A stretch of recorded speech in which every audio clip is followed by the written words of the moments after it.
And that's a wrap. One more. Over to the people.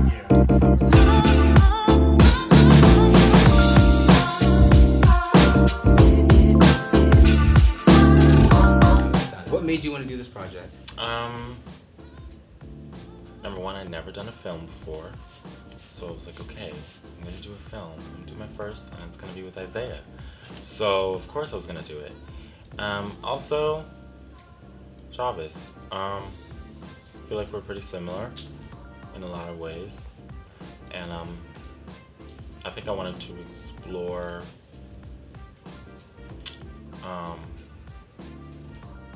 myself. I wanted to do Black Dreams. I'm so sorry. I wanted to do Black Dreams Broken because it was first of all, it was my first film. So I couldn't pass up the opportunity for one, ISAIAH, and two, for myself. But I wanted to do it because I think in a way it's a realistic story. It's stuff that genuinely happens.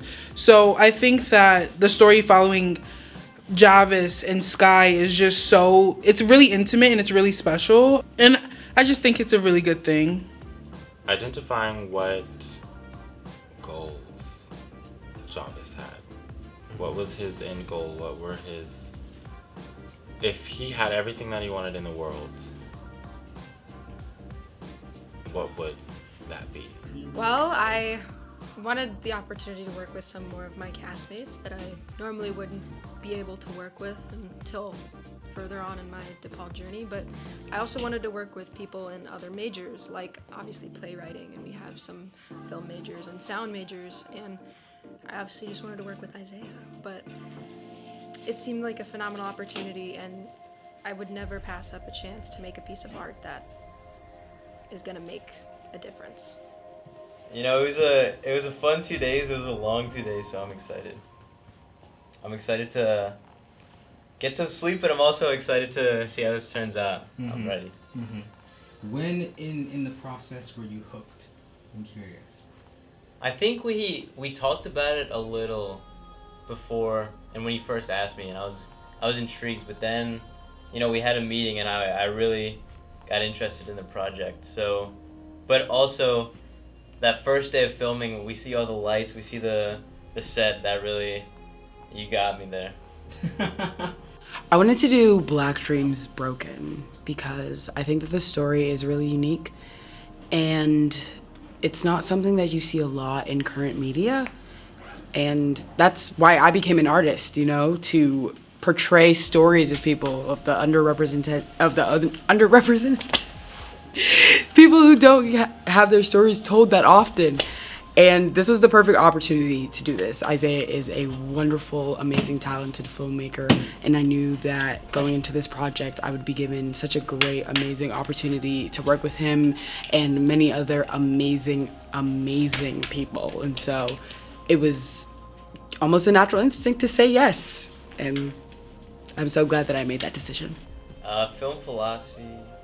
You know, we, as filmmakers, we all have different ways of looking at making movies, and the past couple projects mine have just been like kind of off the cuff, kind of, you know, quick production, quick filming, you know, not that much planning. And I come into this as, you know, DP, and I see ISAIAH's meticulous planning, incredible, you know, shot selection, incredible, you know, shot list, everything you wanted to do, and I was just like, all right, you're making my job a lot easier. So, you know, it was a really cool thing to work as a DP under, you know, a different director. You know, I love making movies, but also that chance to work on other people's projects is really, you know, it's a fulfilling thing to see, you know, people you love to see work well. You know, it's a really cool thing.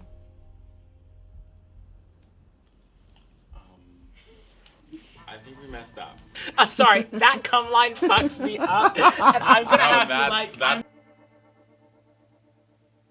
To follow, and then as soon as he gets in, he's in focus. Boom. Yeah. And then just try and stay on the same, or like You can be on focus this is, like, side, BJ. The focus is here, and then as soon as he opens, you stay in that position.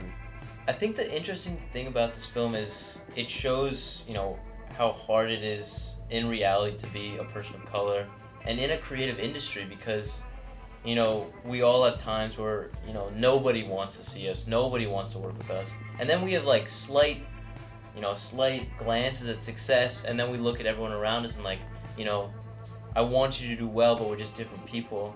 And I feel like, you know, if you don't really understand what it's like to grow up as a person of color or to work in a creative industry, you don't really see that we're all different. We all have different ways of looking at movies, at creative, you know, art.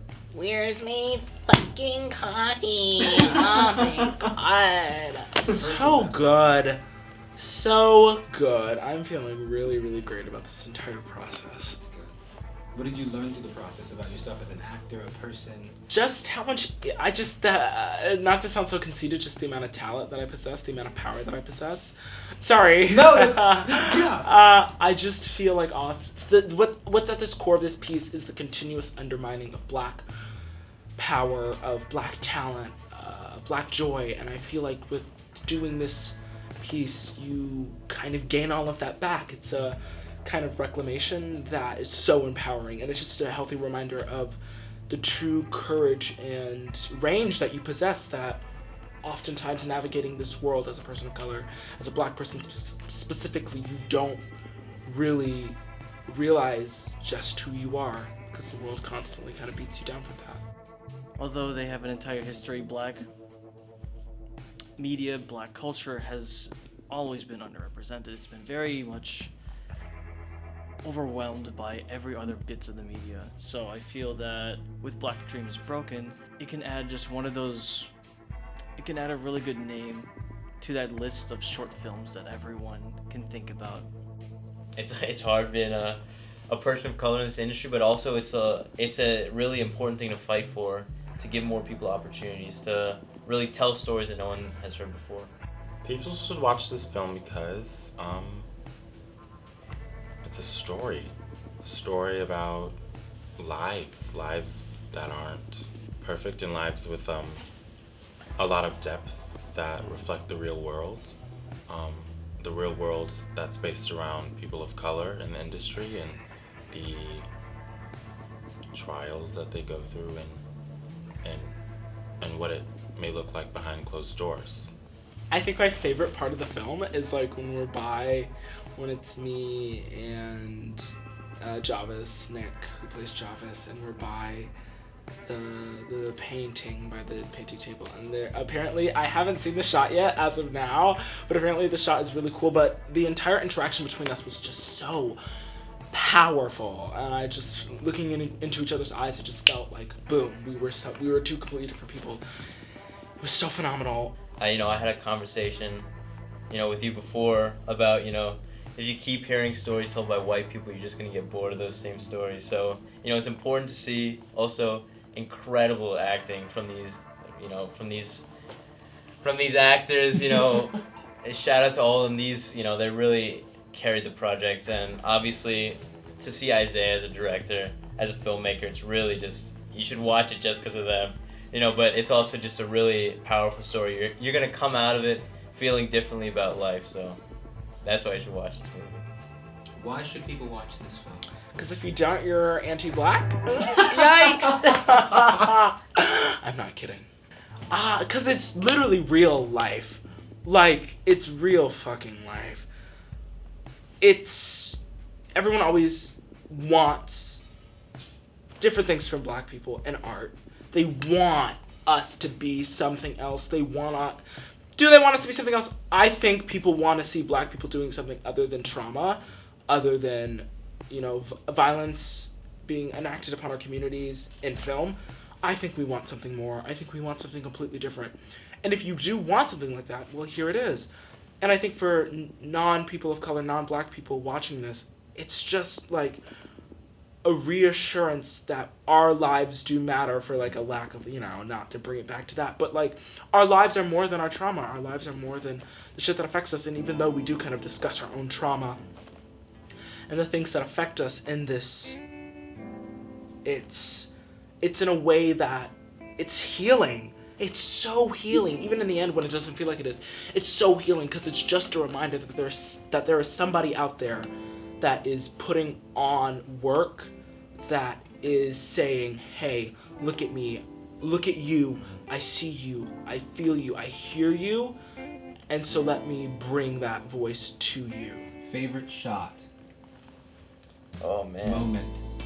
The one, I'll be honest. So I don't want to spoil too much, but you'll see a shot that we came up on the cuff, the audition scene, the first shot we see of them walking in, and we're filming it. It's out of focus and it goes in, and we're both, me and Isaiah are looking at this tiny screen, and he shakes my shoulder because we both know in that moment how cool that shot is, and that was a really cool thing to see.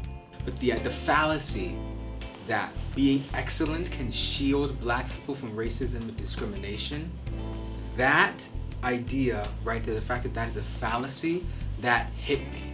And so being a person of color in this country who has had to continuously fight for everything I wanted,